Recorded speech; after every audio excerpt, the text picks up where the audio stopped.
ধন আত্মসাত কৰিলেও বিপদ, আত্মসাত নকৰিলেও বিপদ।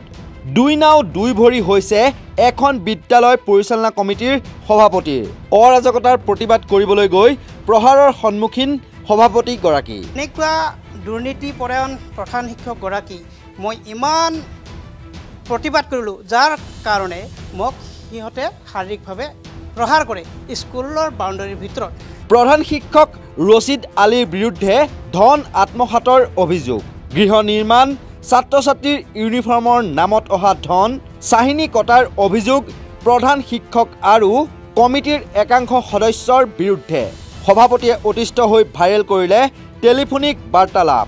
ঘটনাটো কৃষ্ণাইৰ ভেলাখামাৰ ছোৱালী MV স্কুলৰ।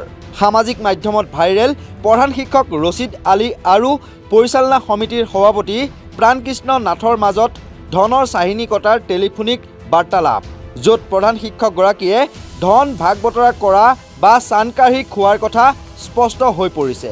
প্ৰধান শিক্ষকৰ ধন আত্মসাতৰ কাণ্ডত অতিষ্ঠ হৈ সভাপতিগৰাকীয়ে ভাইৰেল কৰিলে এই বাৰ্তালাপ।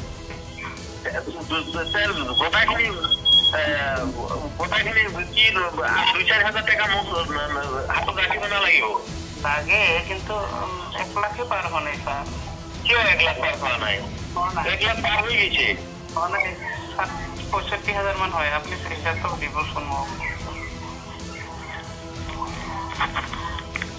আমি তরুণ ভোজন 2,000 বলে 4,000 এরকম করে গোটায় কিনে আছে। আচ্ছা কিন্তু এটা আপনার আগো 1 লাখ পাওয়ার হিসাবটা পুছাটা কি করিল, কি খরচ করিল? ওটা তো হিসাবটা তো মোর কাছে আছে, তুই আসবি হিসাবটা গোটায় লেখা আছে। এই যে তো কি হল ওইদিন এখন 30,000 টাকা দিল, কি হল এই দরজা বানোয়া দশ তুলে 30,000 নাই দাও। তারপর বালি 10,000 দিল, নৌগাড়ি বালি 40,000, মিস্ত্রি 9,000, এইটো প্রায় 50,000। 50,000 আর ওই যে রুম গুলোতে 4,000।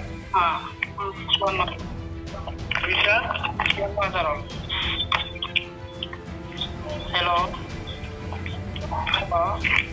রুম গুলোতে 4,000। হ্যাঁ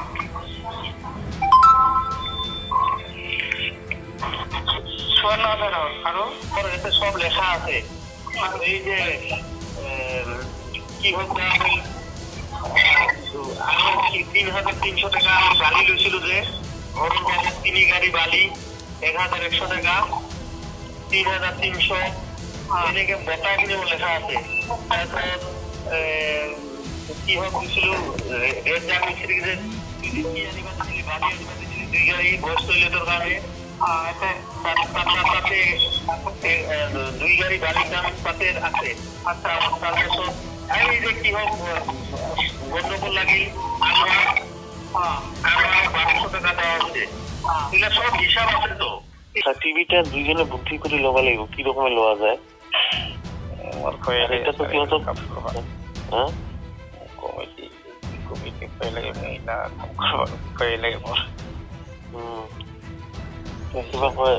এই যে টিভিটা কি রকমে কিনা যায় আপনি হিসাব কিনে নিতে কথা। আরো কিবা কয় হয় এটাতে আমি রূপটা দরজা থেকে বানাতে লেট্রিন 25,000 বিল হল। হয় তুই স্কুলত আহিবি না? স্কুলত আহিলে আমি বুঝাই দিম, কিবা কোনো মনত নাই। আৰু কিবা কয় তুই মানুহ মাতিছা নাকি? বিদ্যালয়খনৰ প্ৰধান শিক্ষকগৰাকীয়ে অকল গৃহ নিৰ্মাণৰে নহয়, বিদ্যালয়খনৰ দুখীয়া ছাত্ৰ ছাত্ৰীৰ ইউনিফৰ্মৰ পৰাও টকা চান কাঢ়ি খোৱা বুলি অভিযোগ উত্থাপিত হৈছে। বিদ্যালয়খনৰ সভাপতি প্ৰাণকৃষ্ণ নাথে এই অৰাজকতাৰ প্ৰতিবাদ কৰিবলৈ গৈ পৰিচালনা সমিতিৰ একাংশ সদস্যৰ হাতত শাৰীৰিকভাৱে অপদস্থ হোৱাৰ দৰে ঘটনাও সংঘটিত হৈছে বিদ্যালয়খনত। এই ঘটনাৰ পিছতে সভাপতিগৰাকীয়ে মাটিয়া শিক্ষাখণ্ড বিষয়াৰ ওচৰত পদত্যাগ পত্ৰ দাখিল কৰে। চৰকাৰী আবণ্টন আছিল 24 লাখ। তো মই পইচাখিনি ওলাই দিছিলোঁ 8 লাখ আৰু ইফালে 5 লাখ আৰু ইফালে 3 লাখ এইখিনি ওলাই দিছিলোঁ কিন্তু ওলাই দিয়াৰ পিছতো কাম সঠিকভাৱে নহাত মই প্ৰতিবাদ কৰিছিলোঁ সিহঁতে মানে প্ৰধান শিক্ষকগৰাকীয়ে ৰচিদ আলী আহমেদে তো প্ৰশান্ত কুমাৰ দেৱনাথ মৃদুল আলী আহমেদ ধজেন ৰাভা আৰু তৰুণ চন্দ্ৰ ৰায়ৰ লগত লগ হৈ সিহঁতে মানে অলপ কাম কৰি না গোটেই পইচাখিনি ভাগ বতৰা কৰি লয় আনকি ড্ৰেছৰ নামতো সিহঁতে পইচা ভাগ বতৰা কৰে ইয়াৰো ৰেকৰ্ডিং আছে গতিকে এনেকুৱা দুৰ্নীতিপৰায়ণ প্ৰধান শিক্ষকগৰাকী মই ইমান প্ৰতিবাদ কৰিলোঁ যাৰ কাৰণে মোক সিহঁতে শাৰীৰিকভাৱে প্ৰহাৰ কৰে স্কুলৰ বাউণ্ডাৰীৰ ভিতৰত গতিকে মই শিক্ষা বিষয়ক উপায়ুক্তক মানে আনকি সকলো বিষয়তে মই অৱগত কৰিছোঁ কিন্তু এই ক্ষেত্ৰত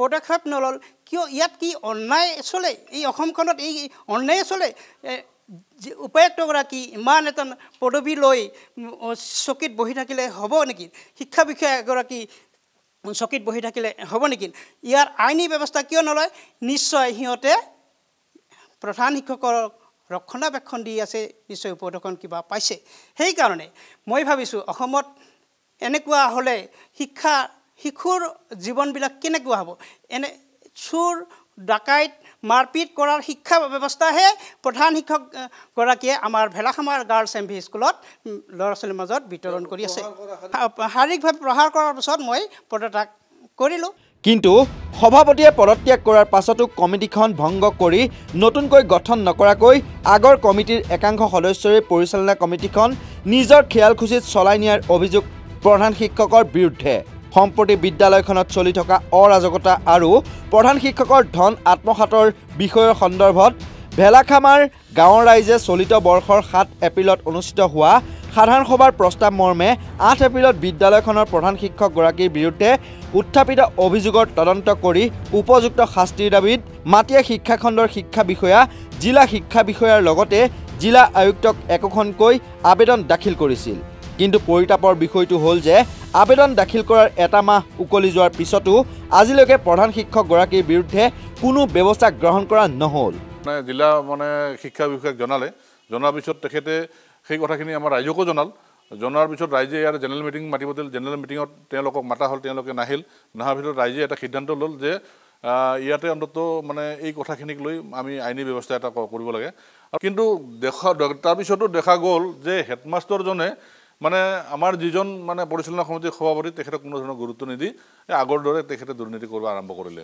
গতিকে আমি এইটোক লৈ বহুতবাৰ আমাৰ জিলা শিক্ষা খণ্ডৰ ওচৰত গ'লোঁ মানে আমি আমাৰ ৰাজহুৱা প্ৰস্তাৱবিলাক দিলোঁ মিটিঙৰ ৰাইজে গৈ তেখেতক লগ কৰিলোঁ সাক্ষাৎ কৰিলোঁ তেখেতে আমাক আশ্বাস দিল কিন্তু কোনো ধৰণৰ আজিলৈকে সেই আশ্বাসৰ আমি সুফল নাপালোঁ তাৰ কাৰণে আমি এতিয়া ৰাইজৰ ফালৰ পৰা আমি এটা নিবেদন জিলা প্ৰশাসনক মানে কৰিছোঁ আৰু আমাৰ আপোনালোকৰ জৰিয়তে এটা মানে অসম চৰকাৰক অনুৰোধ যাতে আমাৰ এই স্কুলখনত যিখিনি টকা আবণ্টন হৈছে বিশেষকৈ কমচে কম 25 লক্ষমান টকাৰ ইয়াত আবণ্টন হৈছিল উন্নয়নৰ কাৰণে বিভিন্ন আভ্যন্তৰীণ কাম কাজৰ কাৰণে সেইবিলাক কামৰ যাতে সঠিকভাৱে হয় আৰু ইয়াত যিখিনি কাম হ'ল তাৰ ওপৰত তদন্ত হ'ব লাগে আৰু বিশেষকৈ এই লুণ্ঠনৰ যিজন চৰ্দাৰ সেইজন হৈছে আমাৰ স্কুলখনৰ হেডমাষ্টাৰ এই হেডমাষ্টাৰৰ উৎপাদত আমাৰ পৰিচালনা সমিতিৰ সভাপতিয়ে নিজে হেৰিৰ ওচৰত শিক্ষাখণ্ডৰ ওচৰত গৈ তেওঁ পদত্যাগ কৰিব লগা হৈছে আৰু পদত্যাগ কৰাৰ পিছত নিশ্চয় ইয়াতে নতুন এখন কমিটি গঠন হ'ব লাগে কিন্তু আজিলৈকে কমিটি গঠন হোৱা নাই আৰু কমিটি গঠন নোহোৱাৰ ফলত এই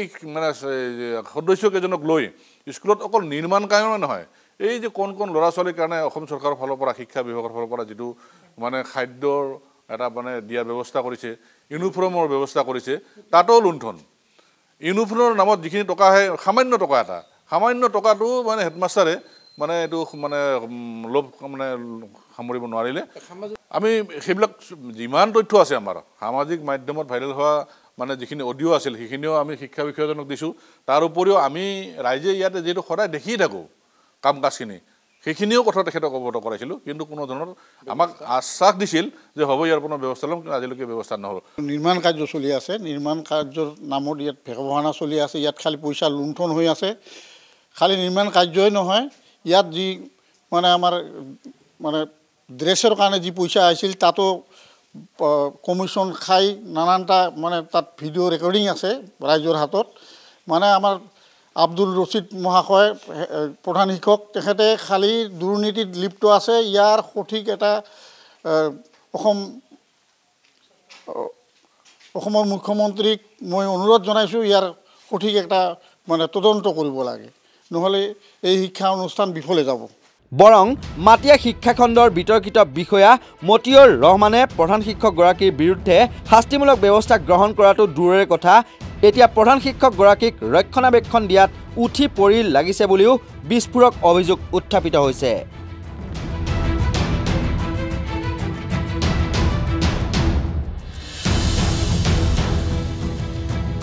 ব্যুৰ' ৰিপৰ্ট নৰ্থ ইষ্ট নাও।